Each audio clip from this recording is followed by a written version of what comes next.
The sun was just rising over the city. Tall buildings sparkled in the morning light as people rushed to start their day. Some were walking quickly, holding cups of coffee. Others waited for buses or taxis, their faces still sleepy. In the middle of this busy world, a man stood out from the crowd. His name was Samuel Carter. He wore a suit that looked more expensive than most people's cars. His shoes were polished, and every step he took was confident, like someone who knew he owned the road beneath him. People moved aside when he passed. Some nodded politely. Others just stared. Everyone knew who he was. Samuel wasn't just rich, he was a billionaire. A man who had built his empire from almost nothing. His face had appeared in business magazines. News channels called him a modern genius. He had power, money, and everything a person could want. Or so it seemed. That morning, Samuel stepped out of his glass office building. He was headed to a small cafe around the corner, a place where he often got his favorite drink, an almond milk latte with a touch of honey. As always, 2 bodyguards followed him quietly, watching everything. The street was alive with the sounds of traffic and people. But just as Samuel turned the corner, something unusual caught his eye.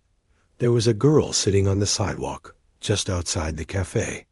She was young, maybe in her early 20s, but looked older because of the tired lines on her face. Her hair was messy, and her clothes were worn out. She sat in a wheelchair, her legs covered by a thin blanket. A small backpack lay beside her, old and faded.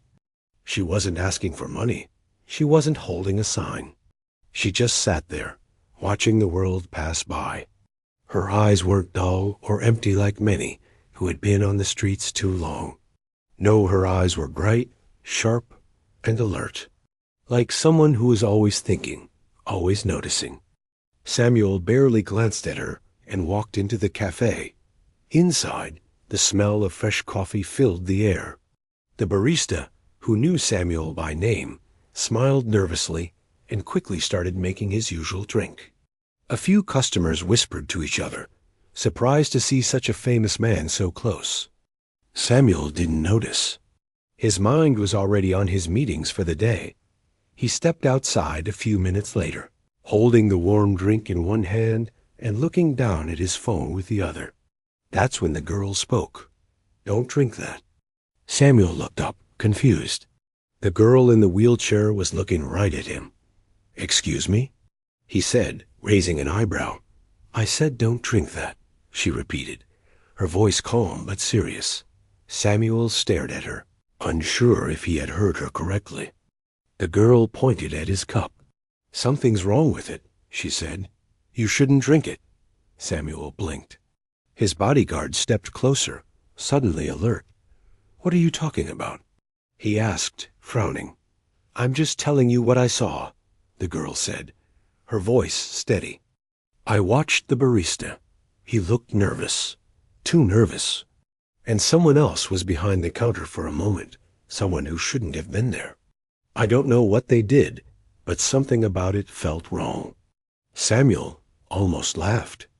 It sounded like something out of a movie. A homeless girl warning him not to drink his coffee? Ridiculous. But the way she spoke, it wasn't like someone trying to scare him or make trouble. She wasn't begging.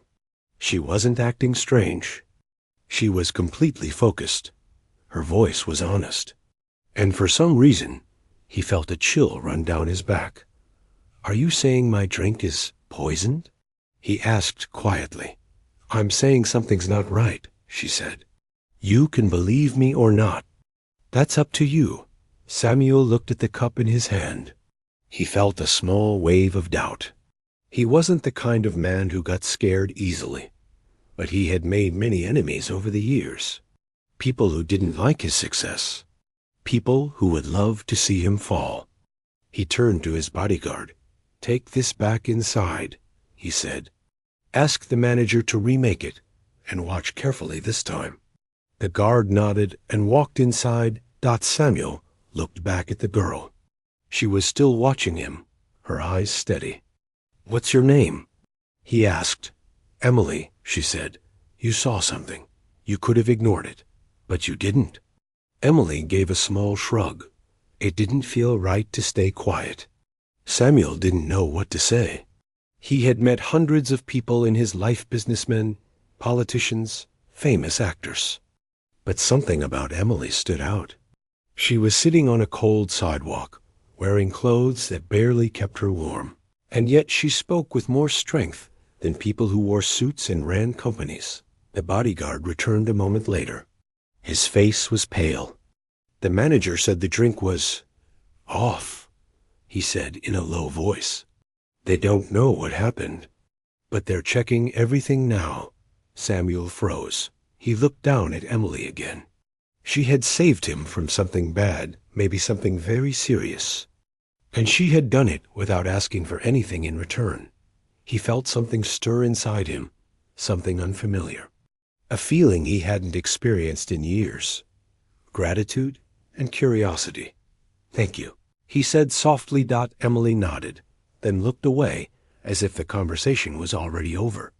But Samuel wasn't ready to leave. Not yet. He stood there for a moment longer, thinking about how easily he could have ignored her. How quickly he could have walked past and never heard her warning. And how close he had come to something dangerous. For the first time in a long while, Samuel Carter, the man who had everything, realized that there were still things he didn't understand. People he had never really seen. And maybe, just maybe, lessons he still had to learn. And it all started with a girl in a wheelchair sitting on the sidewalk who chose to speak up when no one else would. Samuel Carter sat in the back seat of his black car, looking out of the window, but his thoughts were far away.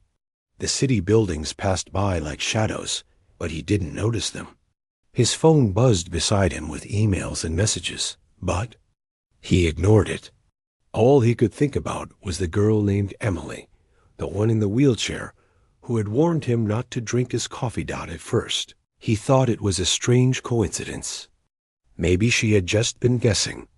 But when his bodyguard told him the cafe confirmed the drink had been tampered with, Samuel felt something shift inside him. It wasn't just luck. Emily had saved him. He remembered the calm in her voice, the way she had looked him straight in the eyes, not with fear, but with quiet strength. She didn't seem like someone who was lost or confused. She had been clear and sure about what she saw. That stayed with him. The car pulled up to his office building, but Samuel didn't move. Let's go back, he told his driver. To the cafe. The driver gave him a confused look through the mirror, but nodded and turned the car around. When they arrived at the corner where Emily had been sitting, she was still there, in the same spot, her wheelchair close to the wall. She was reading something, an old newspaper that looked torn at the edges. She didn't notice the luxury car at first, or the man stepping out of it. Samuel walked toward her slowly. His bodyguard stayed close but silent. Emily looked up. She blinked once, then gave a small nod. You came back, she said. I had questions. Samuel replied, standing in front of her. I still do. Emily folded the newspaper and placed it on her lap. Go ahead. Samuel paused, unsure where to begin. He wasn't used to talking to people like this. In his world, everything was planned. Meetings had scripts, and conversations had a purpose. But here, on this street, nothing felt scripted. You saw something in that cafe. Something that saved me, he said. Why did you speak up? You? Didn't know me. Most people wouldn't have said a word. Emily looked down for a moment. Then she said, because it was the right thing to do. That simple? That simple. Samuel watched her closely. You're not like most people I've met, he said. Who are you really, Emily? She gave a faint smile, one that didn't quite reach her eyes. That's a long story, she said. But if you're here to thank me, you've already done that. I'm not looking for a reward. I'm not offering one, Samuel replied. I just want to understand. There was a silence between them, but it wasn't uncomfortable. It was thoughtful. Then Emily sighed and began to speak. "I wasn't always on the street," she said quietly. "I had a job, a life. I worked with people who believed in helping others people, who wanted to make things better." Samuel listened without interrupting. "I was part of a group that helped expose problems in the system, things that hurt regular people. Bad housing, unfair deals, hidden dangers in places no one was checking. We spoke up.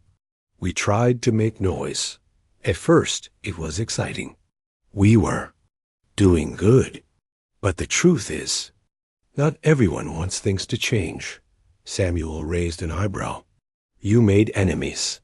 Let's just say, some people were very good at protecting their secrets," she said. "Slowly, doors closed.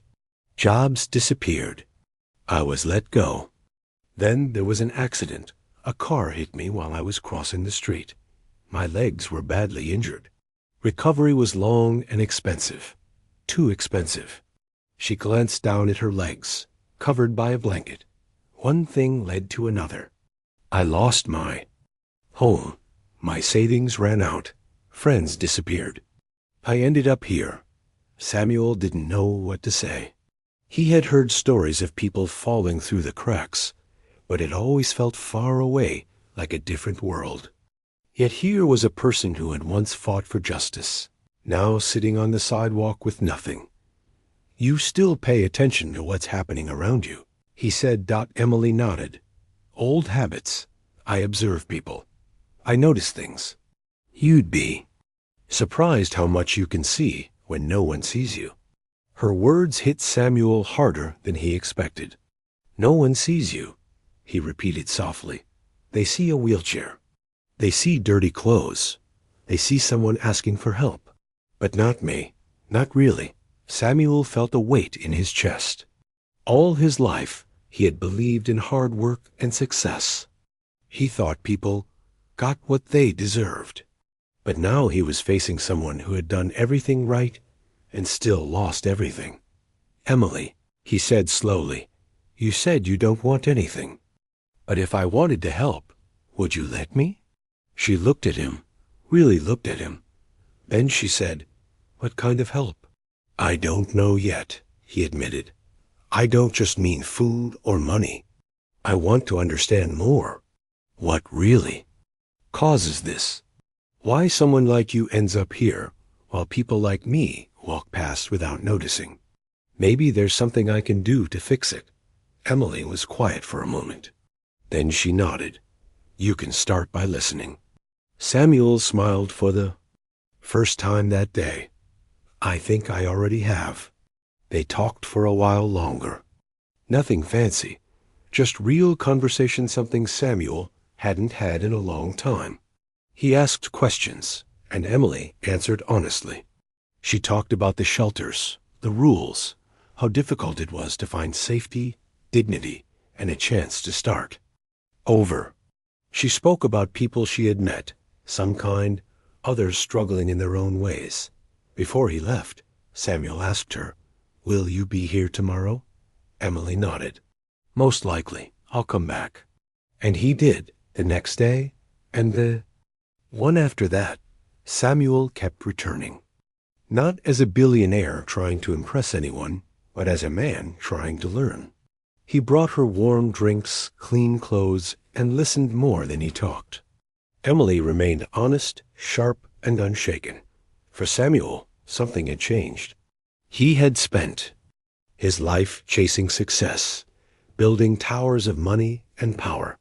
But here, on a street corner, a woman in a wheelchair had shown him something far more valuable. Truth, compassion, and the quiet power of noticing people others ignore. And in that simple choice to listen, to care, to return, his heart began to shift.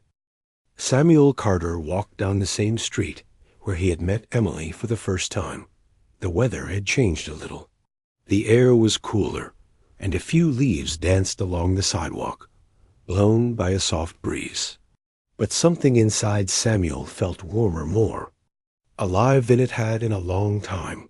He wasn't used to this. For years, his life had followed a clear pattern: business meetings, travel, phone calls, and long reports filled with numbers and predictions. He had a daily schedule, planned down to the minute. But now, he found himself looking forward to these quiet talks with Emily, the girl in the wheelchair who had once saved him without asking for anything in return. She was sitting in the same place again, near the cafe, with her old backpack beside her and her thin blanket covering her legs.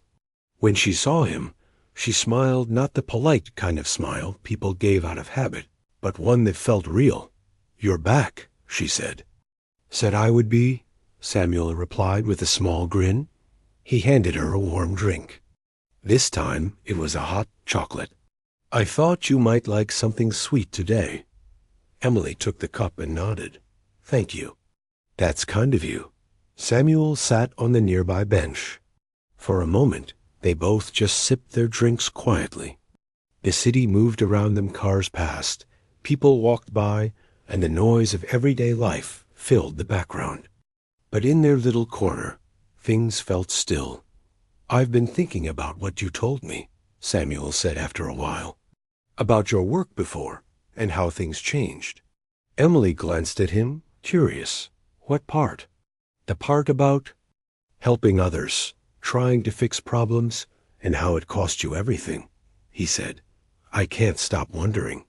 How does someone like you, who tried to make things better, end up here while people like me build taller buildings and buy more?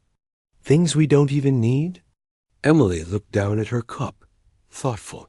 "Sometimes," she said slowly, "the world doesn't reward the people who do the right thing. It rewards those who know how to play the game. But that doesn't mean doing the right thing isn't worth it." Samuel nodded, her words sinking deep into his mind. He had always thought of success as something earned through hard work, smart decisions, and clever thinking. But now he was seeing that success wasn't always fair. Some people worked just as hard, maybe harder, but never got the chance to rise. "Do you ever wish you'd done things differently?" he asked. Emily smiled gently. "No, even if it brought me here, I'd still speak up. I'd still try to help. If you stop caring about what's right, then you lose yourself." Samuel looked at her and realized how strong she truly was. Her strength wasn't in money or power, but in staying true to her values, even when the world didn't treat her kindly. He leaned forward. "Can I ask you something else?" "Of course," she replied. "Why didn't you ask for anything that day? You saved me, Emily. I could have given you a place to stay, money, even a job. But you didn't ask for any of it." She gave a small shrug. "Because I didn't help you to get something. I helped you because someone needed to.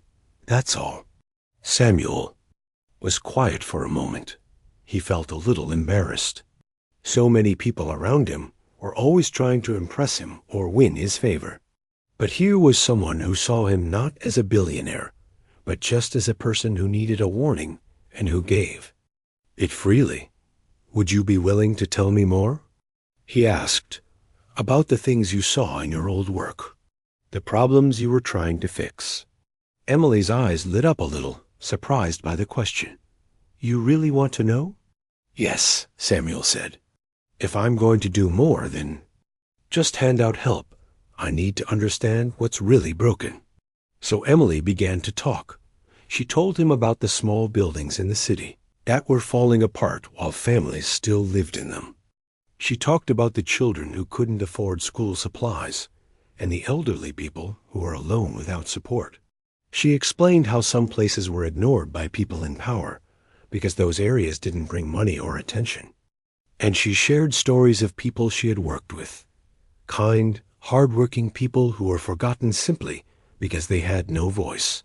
Samuel listened closely, more focused than he had been in any board meeting.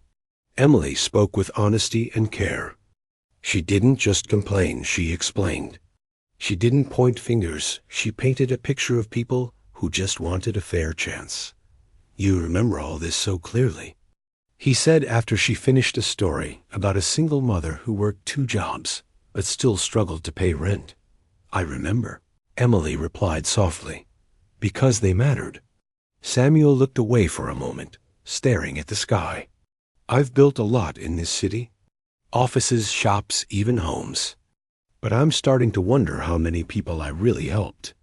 Emily didn't answer. She didn't need to. The silence said enough. After a moment, Samuel turned to her again. Would you be willing to meet with some people I know? People who make decisions. I think they need to hear what you've seen. Emily raised an eyebrow. Me? I'm not sure they'd listen to someone like me. That's the problem, Samuel said. They should. Emily thought for a moment, then nodded. Okay, but only if it's not just for show. If you really mean to listen and act, then I'll speak. I do, Samuel said sincerely. I want to change things, Emily, but I need your help to understand how. She smiled again, but this time it was different, warmer, fuller. There was a spark in her eyes that hadn't been there before. All right, she said, then let's see what we can do together. Samuel stood up. I'll come back tomorrow. We'll plan from there. Emily looked up at him, not as a rich man or a powerful figure, but as someone who perhaps was finally beginning to see the world as it truly was. As he walked away, the city still buzzed around him. Cars moved, people hurried, buildings stood tall. But Samuel felt different now. The road ahead of him wasn't built from steel or stone.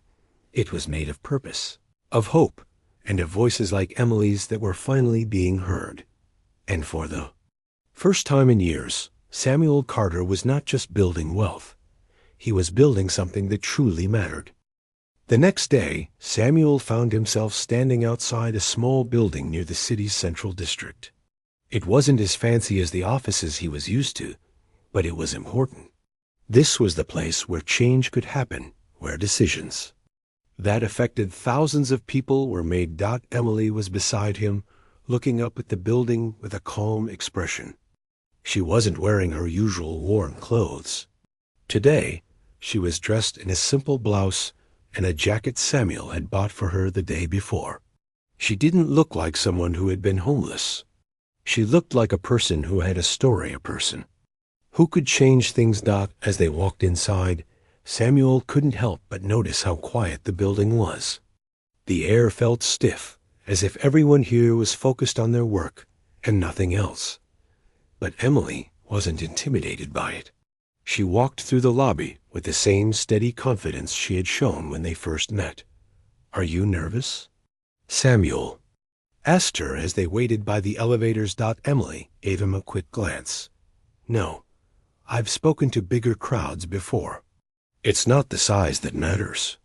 It's whether people are really listening. Samuel nodded. He admired her confidence. She had faced so much, yet remained unbroken. He had always respected strength, but this was different. Emily wasn't strong because of what she had. She was strong because of who she was, even when the world had knocked her down. The elevator doors opened, and they walked into a sleek conference room where several people were already seated around a long table.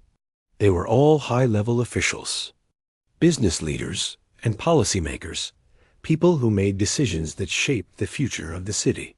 A few of them recognized Samuel immediately, offering polite nods and greetings.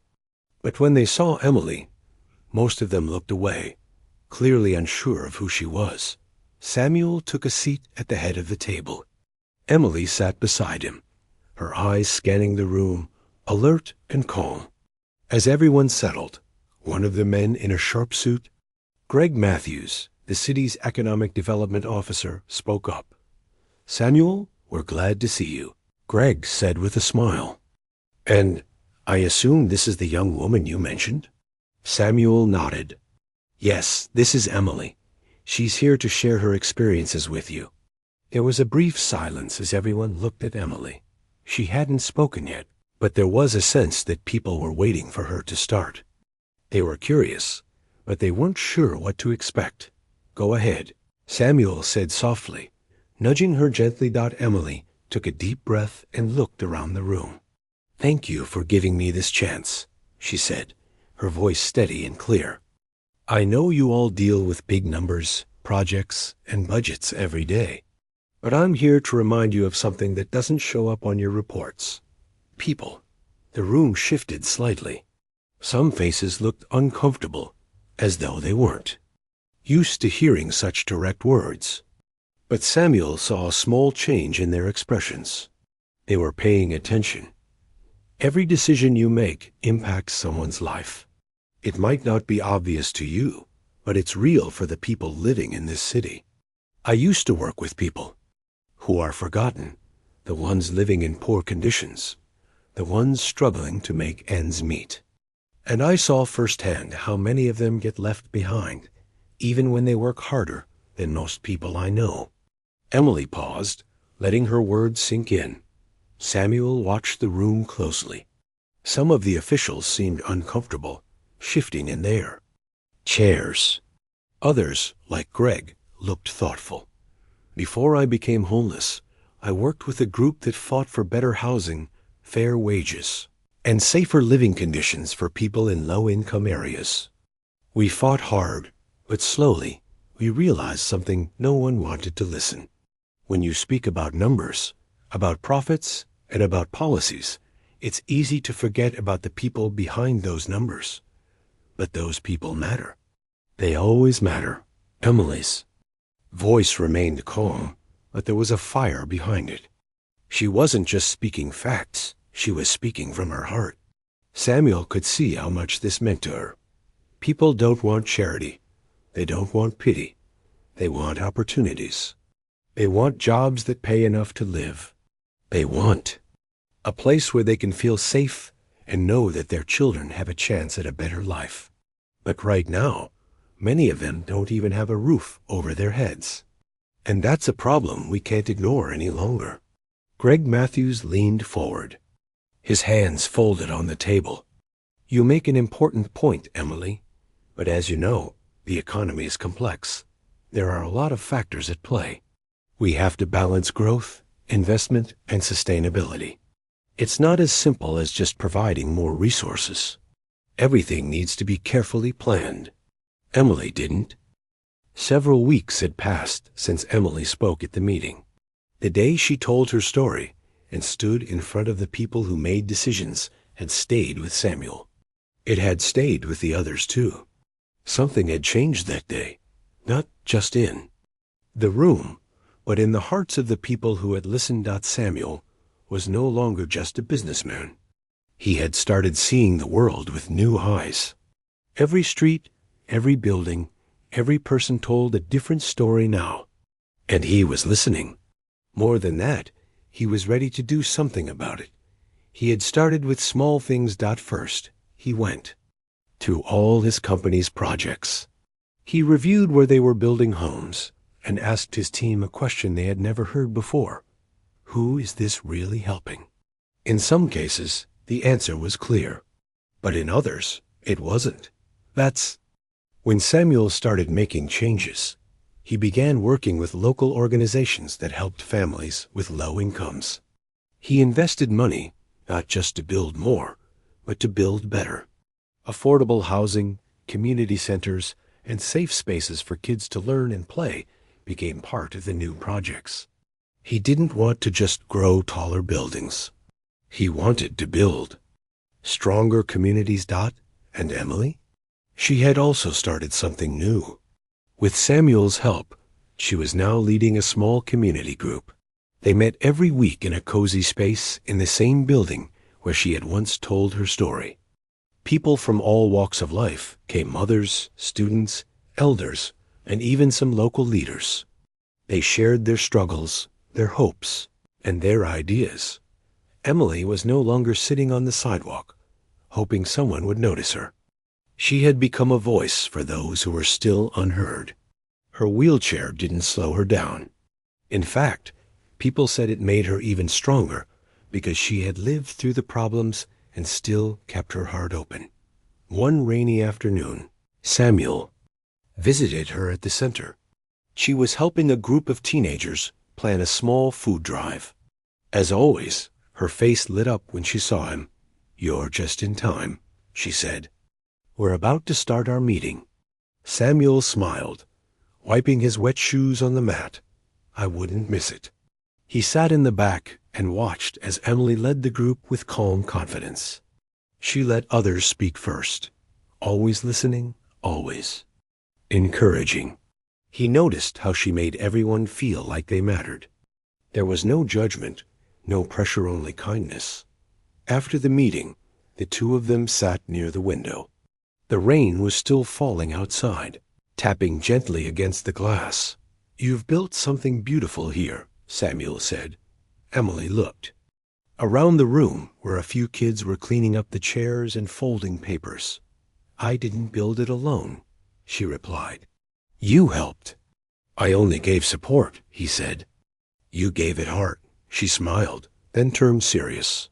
"Do you ever think about that day? The day I warned you?" Samuel nodded. "Every single day.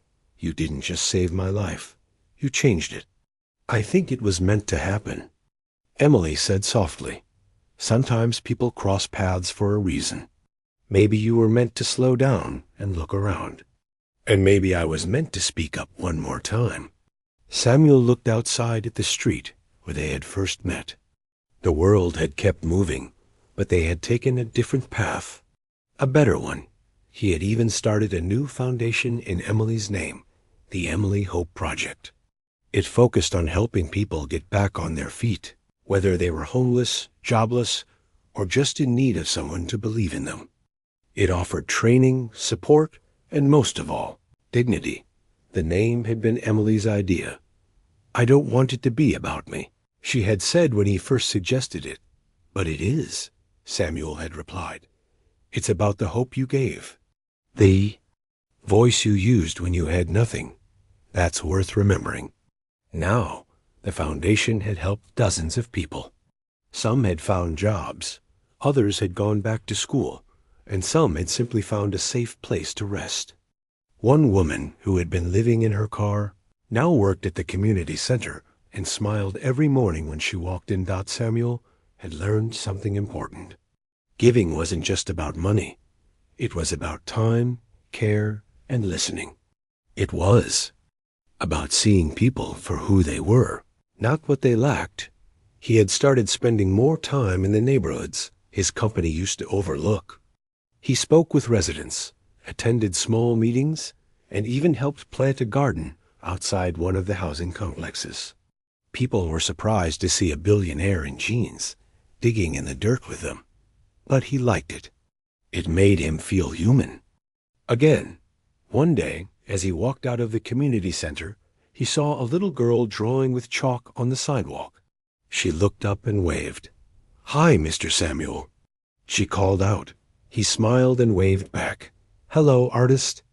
Emily rolled up beside him. "She's here every afternoon. Says she wants to paint the whole city with colors one day." "Let her," Samuel said. "The city could use some color." They both laughed. Later that evening, as they sat quietly sipping tea, Emily said, "You know, when I was younger, I used to believe the world didn't care. I thought that no matter how loud I shouted, no one would ever hear me. And now?" Samuel asked. "Now I believe one voice can matter, but it's even stronger when others join in." Samuel nodded. "You've taught me that." They sat in silence for a while, the sound of the rain fading as the skies cleared. A soft light filtered through the clouds, casting a gentle glow over the buildings. "Do you miss your old life?" Emily asked him. Samuel thought for a moment. "I don't. Miss the meetings, the pressure, or the empty achievements. But I'm still me. Just different now. Better, I hope." "You are," Emily said quietly. That night, as Samuel walked home, he felt a deep sense of peace. He had spent years chasing success. He had counted every dollar, watched every market, and led every deal. But nothing had ever felt as meaningful as what he was doing now. Helping others didn't make him less successful. It made his success meaningful. Emily had taught him that not by demanding anything, but by showing him the power of kindness, truth, and courage. And though she had once been just a homeless girl in a wheelchair, to Samuel, and now to many others, she had become something far more powerful, a spark of change, a voice of hope, a reminder that sometimes the smallest actions could lead to the biggest changes.